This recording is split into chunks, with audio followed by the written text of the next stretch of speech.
você é uma guerreira e que, acima de tudo, ama o seu trabalho e a função que exerce à frente da Bateria 40. Por isso, desejamos que você seja muito feliz e que, mais uma vez, junto com sua família, traga a alegria do seu eterno sorriso e competência na função que exerce nessa maravilhosa bateria.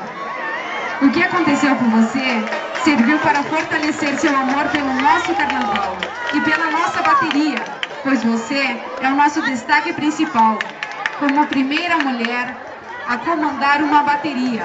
Parabéns, que Oxalá te abençoe e te ilumine no mundo passado, pois é o nosso orgulho e nossa paixão.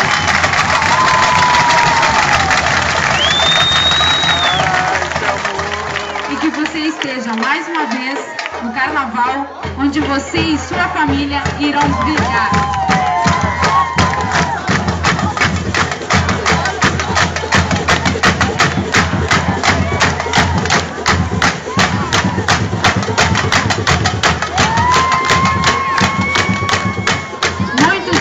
Apaixonados de seu pai, mestre João, e sua mãe Cristina, e de seus irmãos Júnior, Jonas, João, Tainá, Juliana, Paola, e de sua sobrinha, e de seu amor, seu filho Yuri. Nós te amamos. Feliz aniversário, mestre Irma. Isso aí, gente!